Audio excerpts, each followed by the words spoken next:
Hello, hello mga bossing! Welcome PH ako Pinoy! Ito breaking news mga boss. May bago tayong balita ngayon mga boss. Breaking news. Ping Lacson. Tinawag na pusakal ni Panelo. Nako po mga boss. Bakit kaya tinawag na pusakal ni Sal Panelo itong si Ping Lacson?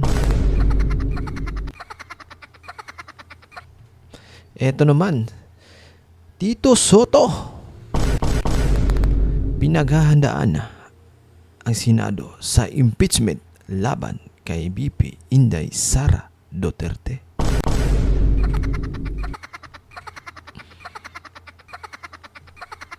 Grabe no.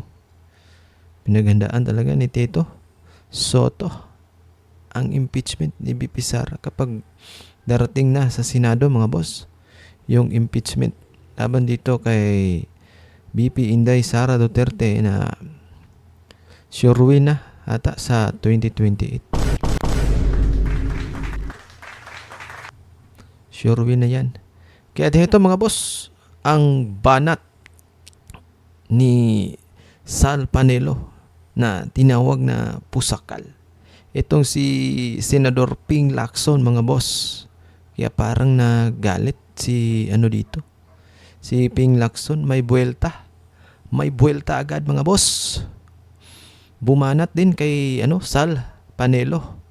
Sino ba naman na tawaging pusakal? Kaya eto, panoorin natin dito kay Idol Boss Coach Oli ng Banateros. Kalapakan natin muna si Coach Oli ng boss. At ayan mo boss ha, huwag nyo kalimutan mag-subscribe at mag-like sa ating video at kalat yung mga boss para marami ang makapanood. Kaya thank you so much po sa mga nanonood na OFW, ang bayani ng ating bayan. Eto mga boss, panoorin natin. Coach Oli, let's go. Pag-usapan po natin parang medyo nagbaw dito si Ping Lacson kay Panelo medyo parang parang type ni ni Lacson si Panelo Sige. Parang type ni ni Lacson si Panelo Sige, pakinggan po natin. Kahapon, we had Attorney Sal Panelo on the show, and he says he's confident only 4 members of Senate will vote for the Vice President's conviction. And I will quote you exactly what he said. Sabi niya, apat na pusakal. yes, sa trial, maniwala Yan kayo, ang pusakal. 4 lang ang boboto ng conviction. Kasi yung mga pusakal na kontra kay VP Sara, si Ontiveros, si Pangilinan, si Lacson, si Soto, yung 4 na yon, definitely conviction yun. Can I have your response, please? Alam mo, much as I don't want to comment on a nonsense Ayan na. Sumagot na agad si Senator Ping sa banat ni Sal Panelo na tinawag na pusakal. Ito si Ping. Ito, panoorin natin. sensical comment or statement. Pero dapat sagutin din bakit marunong pa siya sa amin? Ako, walang pwede magsalita on my behalf. I can speak for myself except the evidence. Sinabi ko na yan we'll always be guided by the evidence. Wala So ganito lang. Ang issue dito ni Lacson, tinawag si Lacson na pusakal nitong si Panelo, si Attorney Sal Panelo, dahil ang boboto lang daw sa conviction ni BP Sara para siya ay ma-impeach, siya, si Tito Soto, si Risa ata at saka si Kiko. So 4 lang sila na Tama, pusakal. 4 na pusakal Sabi niya, bakit mo kami pinangungunahan? Yan ang sinasabi ni Ping Lacson. Marunong ka pa sa amin. 'Di ba? Kami lang nakakaalam at wala kang karapatang magsalita in my behalf. Hindi naman kailangan. Obvious naman Obvious naman na ayaw nyo kay Sara. Kasi nga, hinarangan nyo ng lahat ng investigasyon dyan sa Blue Ribbon para maimbestigahan yung mali-maleta.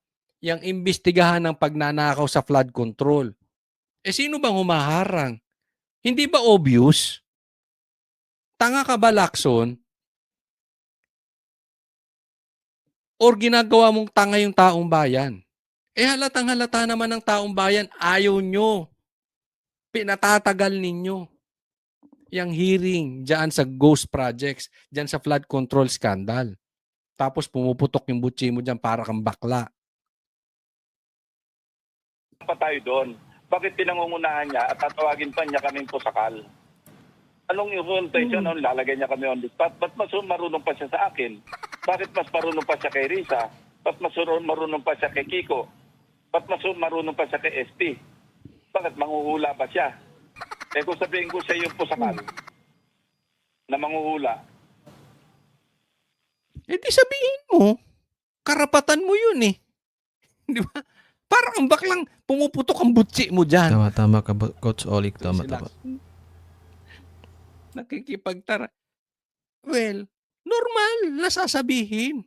Wala ba? Hindi na ba pwede magkaroon ng opinyon ng taong bayan sa inyo? Yes. Bakit ka onion skin? Natural, nakaupo kayo. Kahit ako tanungin mo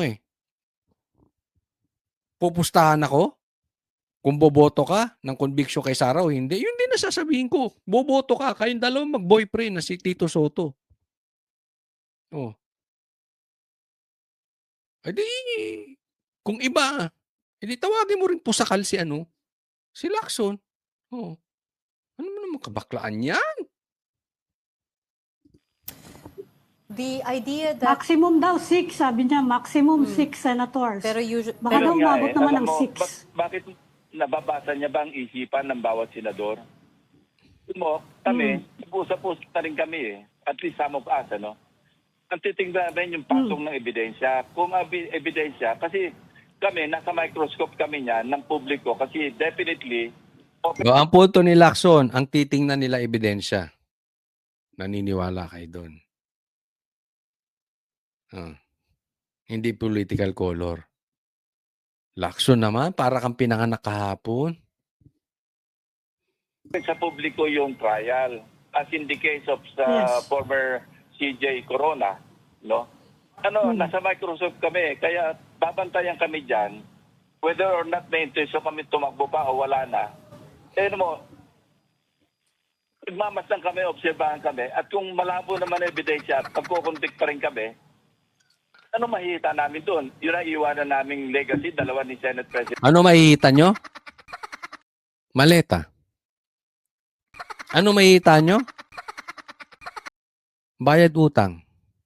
Nanalo kayo, di ba? Hindi ko po sinasabi mga koraptong mga to. Ang sinasabi ko yung possibility na anong mahihita nyo. Ano bang nahihita ng isang politikong nagsisinungaling? Ano yung first time?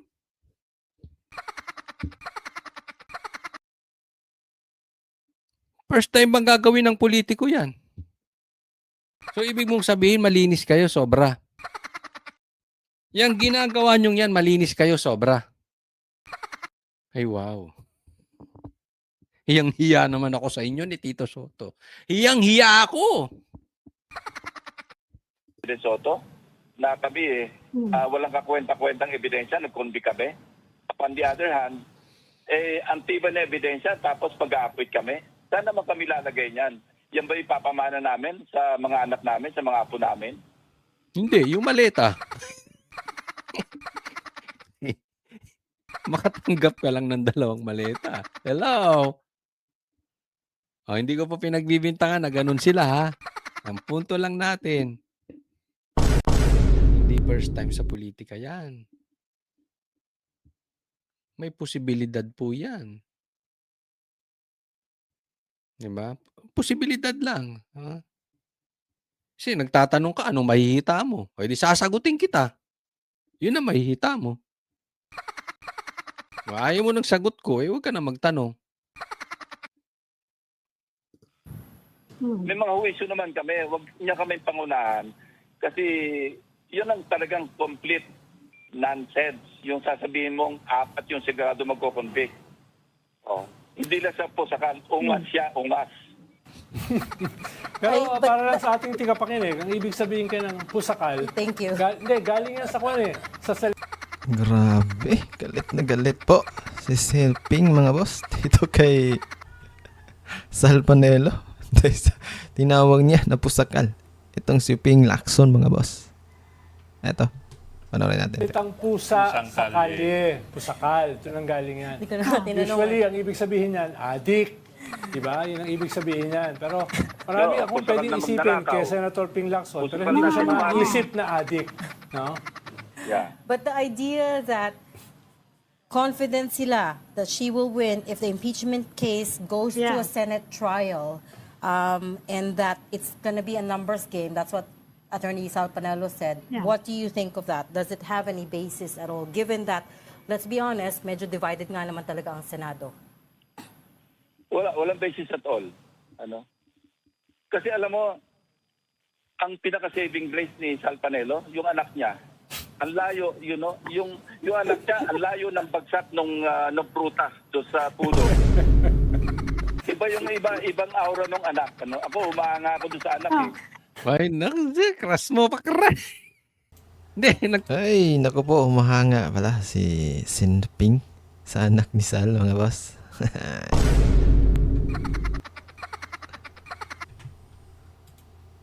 mo pa crush. Hindi, nagtatanong lang, crush mo, Pogi.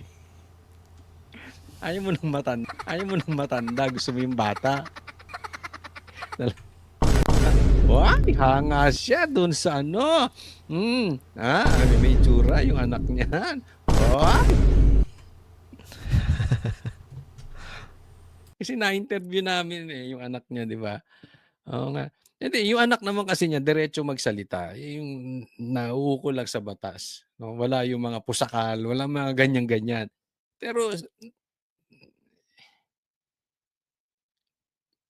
totoo naman yung sinasabi ni, nung tatay, ni Atty. Sal.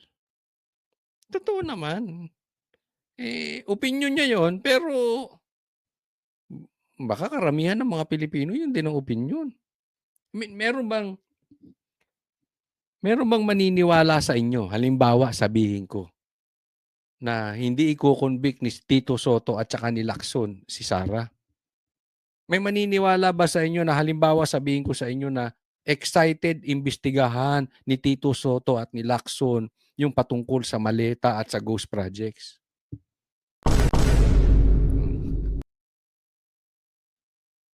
Pero saan kumuha ng ganong ugali yung anak? Yung tatay niya, ang layo eh.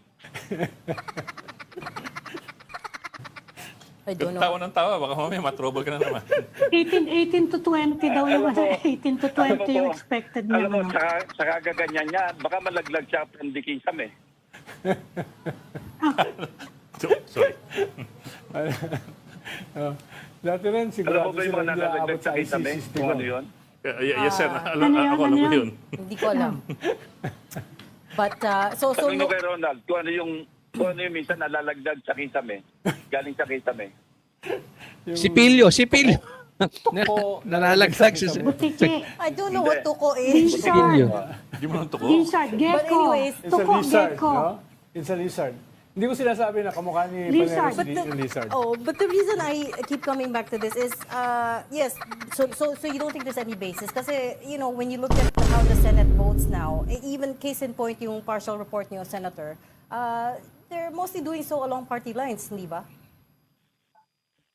I don't know. I can only speak for myself. Ako titingnan ko ebidensya eh. Wala akong decision ngayon eh. Okay. Nanood niya ako doon sa testimonya ni Madriaga, pero wala, tigumang bibig ko eh. Bakit ako magko-comment?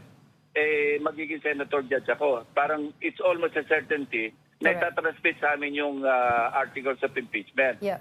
Even to comment positively or negatively doon sa testimonya ni Madriaga, yun lang, inappropriate na eh. Yeah. Well, actually, that's what I was going to ask you about next. But okay, fair Hindi ko enough. sinasabing meron kaming kasama na inappropriate ha. Pero dapat wag mag-comment. Kami yung huwis eh. Kahapon, we had Attorney Ay, Sal. nako. Okay, hanggang dyan na lang po muna tayo. Maraming salamat sa pagsubok. Okay mga boss, maraming salamat. Hanggang dito lang tayo mga bossing, no? Dun sa banat ni Panelo at saka sagot ni Ping Lacson sa Pusakal. Tito Soto naman po dito ay naghahanda sa darating na impeachment ni VP Inday Sara Duterte sa Senado, mga boss. Kaya maraming salamat, mga boss. Huwag niyong kalimutan mag-like at subscribe. PH ako Pinoy. Bye-bye po, mga boss. God bless.